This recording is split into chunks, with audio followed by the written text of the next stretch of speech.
President Trump's legislative agenda is one step closer to becoming a reality. The president's tax and budget bill passed the Senate today by the slimmest possible margin. The vote was 51-50. Vice President JD Vance had to break the tie. Only 3 Republican senators voted against the final version. Senators Rand Paul, Tom Tillis, and Susan Collins. All 47 Democrats were also opposed. It now heads back to the House for final approval before going to President Trump's desk for his signature. Republicans are hoping to put the bill into law by a self-imposed July 4th deadline. Ahead of the vote, Alaska Senator Lisa Murkowski had voiced concerns about the cuts to Medicaid and food assistance. She told reporters she still has reservations about the final product, even though she voted yes. Do I like this bill? No. I know that in many parts of the country, there are Americans that are not going to be advantaged by this bill. I don't like that. But when I saw the direction that this is going, you can either say, I don't like it, not try to help my state, or you can roll up your sleeves and do so. President Trump learned of the Senate vote while touring a new migrant detention facility in Florida. He says he expects House Republicans to act fast. It's a great bill. There is something for everyone, and I think it's going to go very nicely in the House. Actually, I think it will be easier in the House than it was in the Senate. CBS News congressional correspondent Nikole Killion joins us now to break it all down. Nikole, how much did this bill deviate from the version that passed in the House? Well, the basic tenets of it are largely intact, but yes, there were some tweaks made to the bill as was expected. Perhaps the biggest one that did ruffle a lot of feathers here in the Senate as well as in the House to a certain extent is that they made some changes to the way that states get their Medicaid funding through this thing called the provider tax. And so basically they capped that at a lower percentage, whereas the House kind of left it alone. And so because of that, you had a lot of moderate Republicans who were up in arms saying, look, this is going to hurt my state. That was the main argument Tom Tillis made, which is why he ultimately opposed this bill. So there are some moderate Republicans in the House who remain concerned about that particular provision. And so because of that, we saw the Senate add in this fund to help rural hospitals, because at the end of the day, that was a concern that many lawmakers had, that this was going to hurt rural hospitals because of these changes to the funding. So that's why there is now a rural hospital fund in the Senate version of the bill. Originally was $25 billion, but at the last minute today, they upped that to $50 billion, again, to try to win over votes. And yesterday, Nikole, we reported that a tax on solar and wind projects was added to the bill. Now it appears that tax has been removed. What happened there?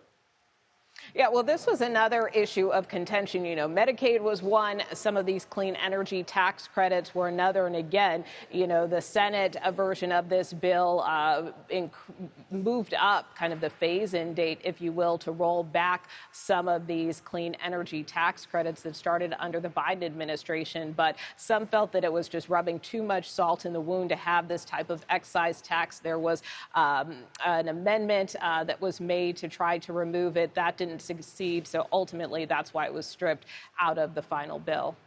And what are House Republicans saying about the path forward for the bill now? Well, you know, there's a lot of concern, obviously, on the part of GOP leadership.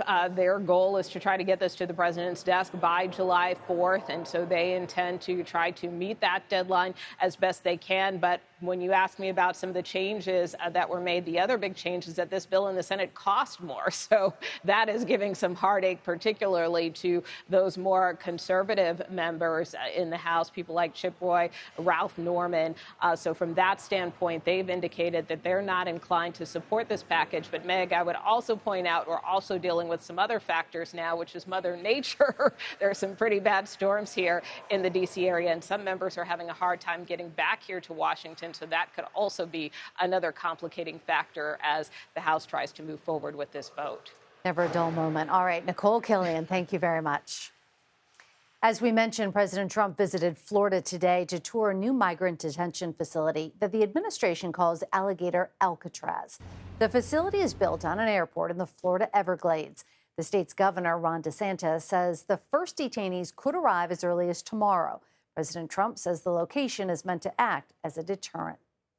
Very soon, this facility will house some of the most menacing migrants, some of the most vicious people on the planet.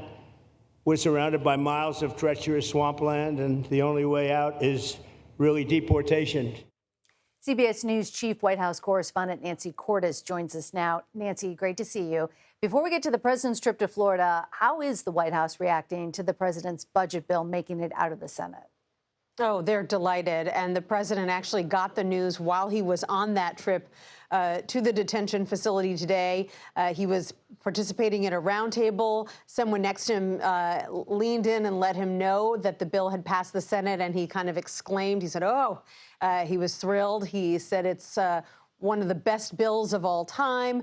He's now urging the House to pass it quickly, and whether or not they get it done by his July 4th deadline, which was his original deadline, you can see that there's a great deal of relief at the White House that the bill has passed this one major hurdle, which was getting 50 votes plus a tiebreaker, the Vice President of the United States in the Senate.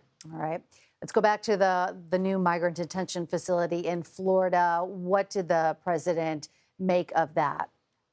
He loved everything about it, Meg. He loved the nickname, Alligator Alcatraz. He loved the fact that that Florida officials were able to pull this together so quickly using this abandoned airport, essentially setting up tents and trailers in order to house about 5,000 migrants, they say, with the potential to house another 5,000 in the future if necessary. This is important to the White House because the deportation and detention program that they have put together has been so aggressive that they're running out of beds, and a lot of facilities are overcrowded. There are a lot of complaints about detainees not being able to get basic services, medical care, showers, that kind of thing. So this is one new facility coming online very quickly in Florida, and the president argued today that he thinks other states could do the same, and he'd like to see them come to him with some solutions.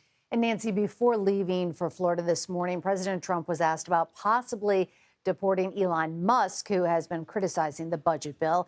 Here's what the president said. I don't know. I mean, we'll have to take a look. We might have to put Doge on Elon. You know what Doge is?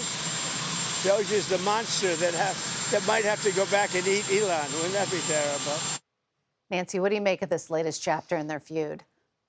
I think it's sort of more of the same. The president has made sort of vague threats like this before, suggesting that because Elon Musk has criticized him, criticized this bill, that he might strip away some of Musk's contracts for, let's say, Tesla or SpaceX. The problem is that the U.S. government and NASA really can't get along without SpaceX. Frankly, it is the only company that does some of the things that SpaceX does, like getting astronauts to and from the International Space Station. So there are challenges that would come along with stripping contracts away from Elon Musk, not to mention the fact that it would set quite a precedent to start awarding and removing contracts from people simply because they exercised their free speech and said something that the president didn't like. All right, Nancy Cordes, thank you so much. You're welcome.